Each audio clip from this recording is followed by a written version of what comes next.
toutes à la résidence Les Fleurs de la Lys à Comines. On est un EHPAD de 220 lits, on est 2 ergothérapeutes.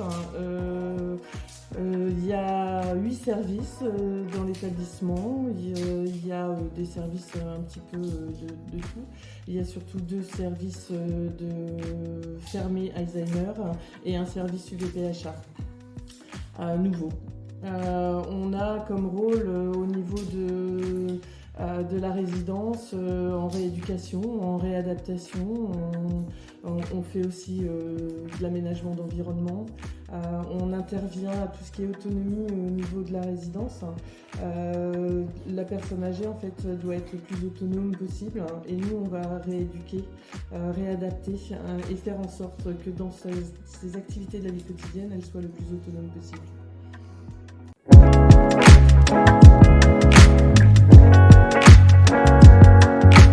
Alors au niveau de la contention, en fait, nous on a comme rôle déjà d'aller chercher le matériel, donc de voir avec les revendeurs qu'est-ce qu'il existe comme matériel au niveau de la contention, que ce soit une contention au lit ou une contention au fauteuil.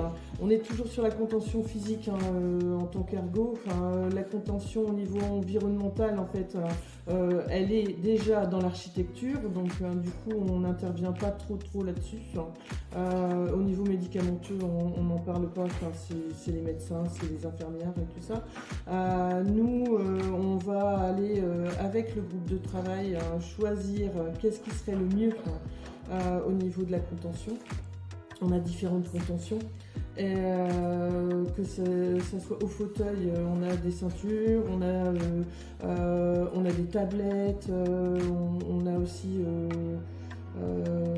tout ce qui est bretelles et tout ça. Sinon au lit, on a des ceintures de maintien au lit, on a les barrières, on a des lits qui sont adaptés et encore mieux qui peut diminuer le nombre de contentions qu'on peut avoir dans un EHPAD, parce que c'est beaucoup, et ce qu'on essaye de faire en fait, c'est justement limiter les contentions, que ce soit au fauteuil comme au lit.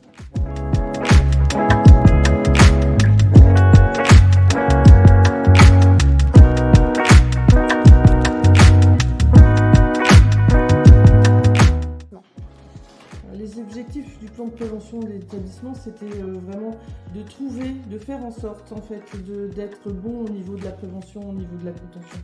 La contention qui s'imbrique avec les chutes. Et on a fait de la prévention chute et on a fait de la contention au même titre que les autres préventions. Et là, en fait, on n'était pas vraiment bon au niveau de la contention. On n'était pas bon au niveau de la mise en place, on n'était pas bon au niveau du suivi, on n'avait pas de protocole. Et quand on a fait une auto-évaluation avec Abstraire, qu'on avait connu dans un groupe, c'est le CODIR qui a connu ça, on s'est dit qu'à l'autodiagnostic, en fait, il y avait 2 thématiques qui pêchaient, c'était l'hygiène bucco-dentaire et la contention.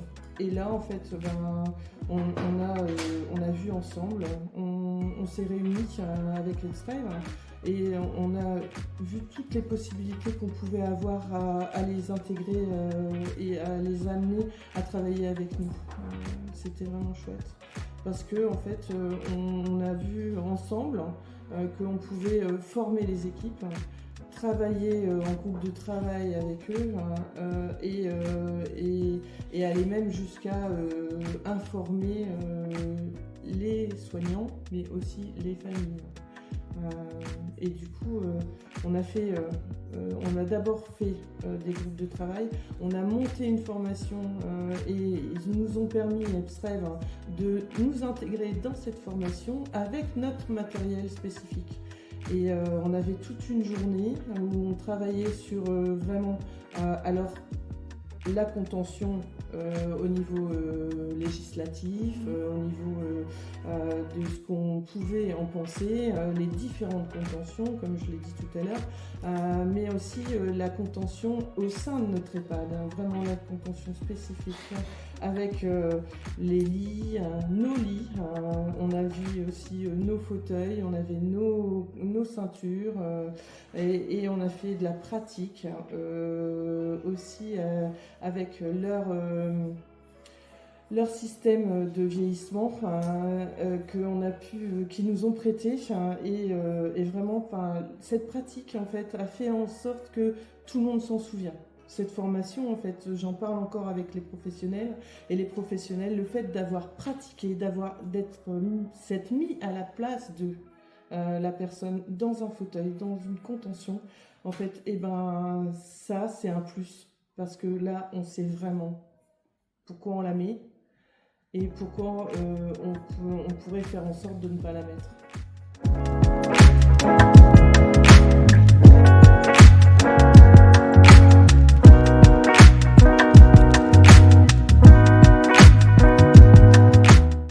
Un accompagnement, vraiment.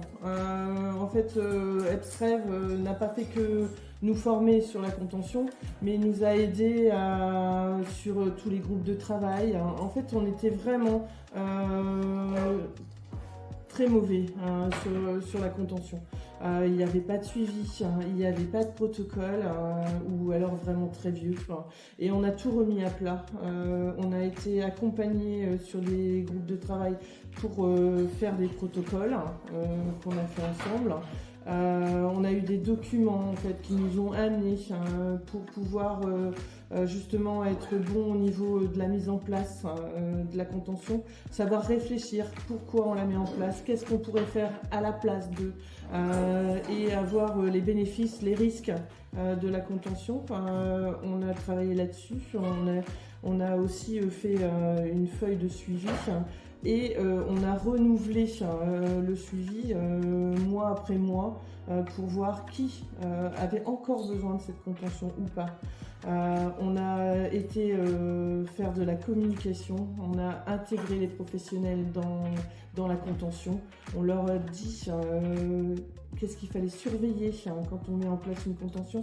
Parce que c'est pas le tout en fait de faire clic derrière la ceinture et puis d'après c'est tout en fait. Oh, je suis soulagée, en fait elle va pas tomber. Mais non, il n'y a pas que ça en fait.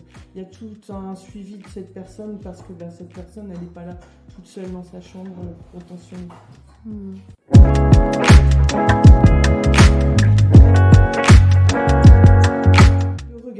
Le regard sur la contention en fait, parce qu'on avait beaucoup de difficultés justement à se poser et à prendre... à voir ensemble si on la mettait ou si on ne la mettait pas. Et là maintenant on a tout un processus, on doit vraiment se poser, se dire voilà, cette dame, souvent c'est la chute, on va pas se cacher, cette dame elle chute à répétition, qu'est-ce qu'on peut faire ? Et quelles sont les alternatives et quels sont les bénéfices, quels sont les risques. Et une fois qu'on a fait tout ça, et on arrive à est-ce qu'on la met, est-ce qu'on la met pas, est-ce qu'on est d'accord. Et souvent c'est en équipe pluridisciplinaire qu'on fait ça. Donc du coup en fait on a le regard de tous.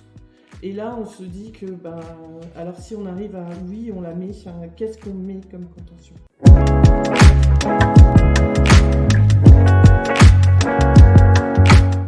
Moi j'ai été enchantée de travailler avec l'EPSREV parce que vraiment c'était une équipe formidable, dynamique et tout ça. Les formations en fait c'était juste trop bien parce que moi j'ai été intégrée à l'équipe de formateurs. Donc du coup au même titre que les formateurs j'étais à côté et puis je menais à bien tout ce qui était matériel et tout ça. J'avais j'avais un item. Après, travailler avec eux, c'était aussi, on avait une question, justement, hop, on arrivait et puis on avait tout de suite la réponse. On collaborait en mail, au téléphone, pour dire d'avancer sur les groupes de travail. On les a intégrés au groupe de travail, on les a intégrés aussi par la suite aux validations de protocole. Ils ont été relus et tout ça, et ils nous ont jamais lâchés en fait tout le long de la collaboration, et on continue encore maintenant parce que on les invite dans les groupes de travail que nous on a déployé nos ailes, on est reparti sur nous en tant qu'EHPAD à travailler tout seul, mais on les a quand même intégrés pour qu'ils voient un peu comment on évolue. Ils nous ont lâché la main, mais pas tout à fait en fait. Donc du coup, on est content de garder ce lien avec Ebstrel.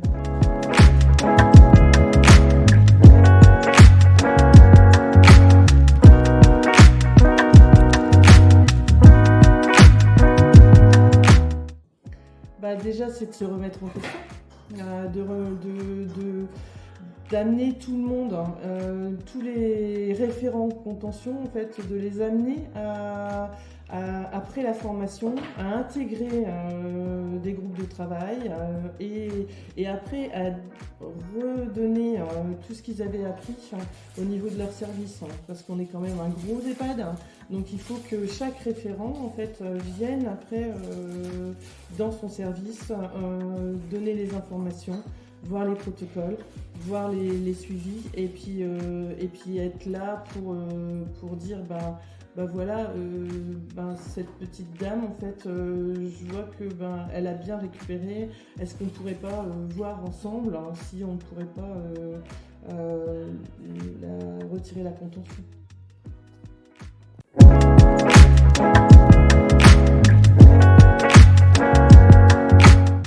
Alors ça, c'était toute une partie en fait qu'on a beaucoup discuté, parce que en fait l'équipe arrive avec la contention, où c'est aussi les familles qui arrivent avec la contention, et on a eu une grosse discussion sur justement l'implication des familles, et dans la mise en place de la contention, dans le suivi de la contention, en fait, à chaque fois la famille est informée. Et on s'est même dit qu'on allait aller beaucoup plus loin, on allait faire des flyers pour mettre, pour justement leur indiquer le bénéfice, le risque, le droit aussi à la chute, parce que c'est aussi un risque, une chute, mais il y a le droit à ce risque, et que la contention, c'est pas la solution à tout. Donc du coup, on a travaillé aussi avec Ebstrel sur l'intégration des familles, leur faire part de ce qu'on faisait à l'intérieur de l'établissement. Et là, on est encore en cours, parce qu'on va bientôt faire un café-débat où les familles seront intégrées à ce café-débat, et où ils viendront discuter au droit au risque et à la contention.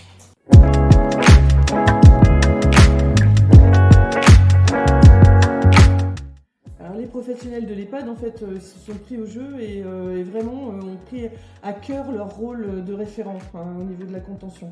Et c'était bien, parce qu'on avait vraiment un groupe qui était homogène, avec toutes sortes de professionnels. Il n'y avait pas que les soignants. On a été jusqu'à à amener tout le monde pour travailler sur le protocole, sur les différentes contentions, sur le choix du matériel qu'on pouvait aussi avoir, parce qu'on a changé de matériel entre-temps grâce à Ebstrel, qui nous a ouvert les yeux par rapport à certaines contentions qui n'étaient pas vraiment au niveau déontologique, quelque chose qui n'était pas bien pour nous.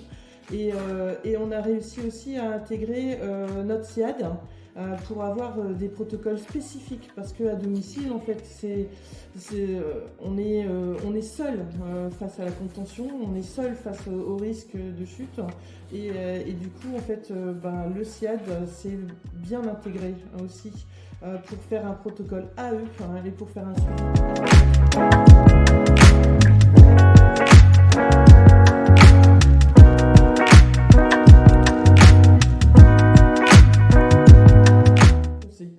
Surtout. Parce que en fait, l'autodiagnostic que nous on a fait avec Absprev en fait, a révélé deux thématiques qu'on ne pensait pas tellement importantes. Et que finalement, en fait, c'était vraiment l'hygiène bucco-dentaire. En fait, on n'y pense pas vraiment, on se lave, mais c'est une petite partie de notre corps. Et la contention, en fait, c'était quelque chose qu'on mettait par automatisme suite à des chutes multiples. Et on n'y pensait plus après. Et c'était vraiment quelque chose qu'on s'est dit, mais oui, il y a quelque chose là. Il faut vraiment y aller. Et c'est cet autodiagnostic qui a révélé ça. Donc, du coup, moi je dirais aux autres EHPAD de le faire, de se pencher dessus, et puis vraiment d'aller voir l'équipe et d'en discuter avec eux parce que c'est qu'un plus. Il n'y a rien à retirer de cette expérience.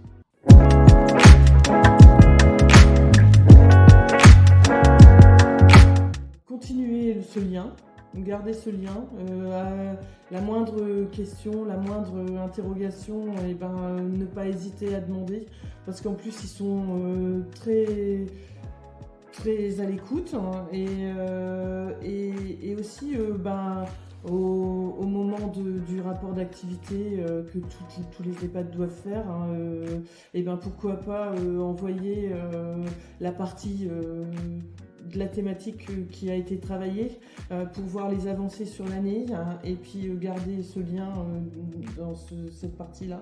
Ou alors aussi changer de thématique, refaire une auto-évaluation, et puis là voir que là on est bon, mais finalement l'autre thématique on sera un petit peu moins bon, et puis comme ça on avance, et c'est comme ça qu'on devient les meilleurs.